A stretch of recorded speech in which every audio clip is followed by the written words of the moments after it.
crime has possessed the world, and I too am a victim of it.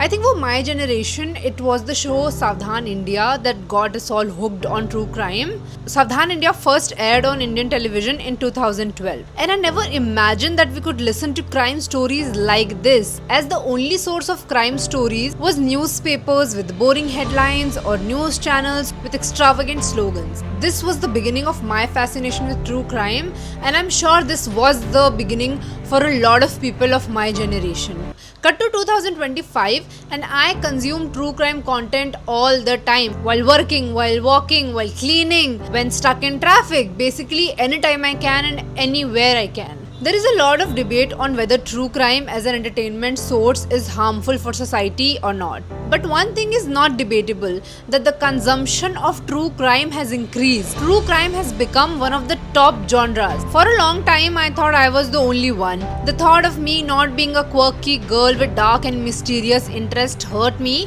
But it also got me thinking that we as a society are entertained by crime now. We enjoy others' suffering. Today, people call themselves true crime buffs, and I don't even know what that means. When I ask them, they say that it is the darkest a human mind can go to, and it is fascinating to know about that.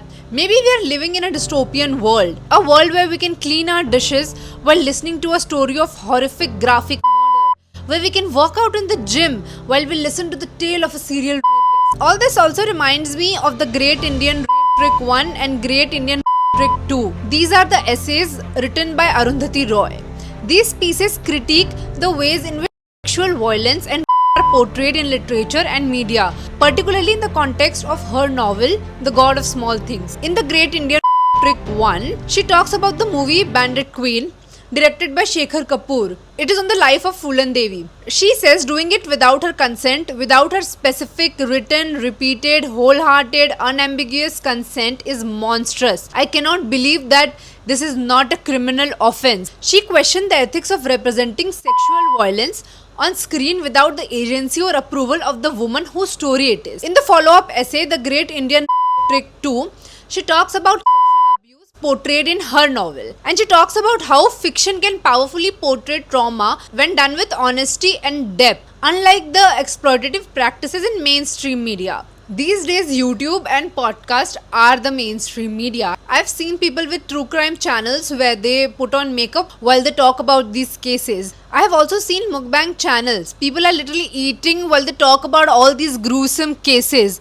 Obviously, some true crime content creators are much better than others, but I think most of them just use women's trauma for their content. Now we know one thing for sure, that the true crime content is not going down anytime soon. We should also keep in mind the fact that most of the true crime consumers are women. Again, lots of reasons and lots of theories as to why that is the case, but I'm sure it is not healthy for us to consume stories of women getting brutalized one after the other. It feels like to me. Some women say that they watch a lot of true crime just to learn the tips and tricks to survive if they ever encounter a situation like that, which is one of the saddest thing I've ever heard. Imagine what kind of a world we are living in right now, that women say that they watch true crime stories day and night so that they can learn a few tips and tricks. Imagine how women are living, and imagine how scared they are all the time. So I wanted to switch it up just a little bit. As a response to the world which is constantly churning out content about the horrific state of women, I want to bring out stories of women who have suffered but most importantly fought back, so that we don't feel hopeless all the time, so that we don't internalize the helplessness. The world should know that there are women who fought back, and there will always be women who fight back. Society can and will villainize them and try to bury their stories, but we have to remember them, celebrate them, and thank them for fighting for themselves and all the other women. Our stories are not for everyone's entertainment, fascination, or honestly some women's.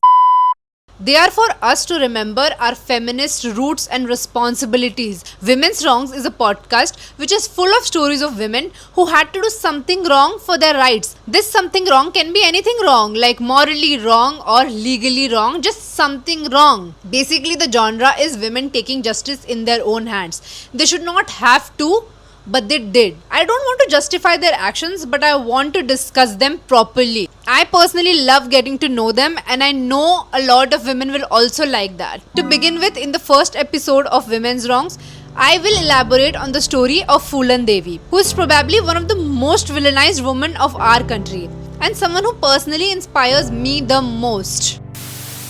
See you there. Bye.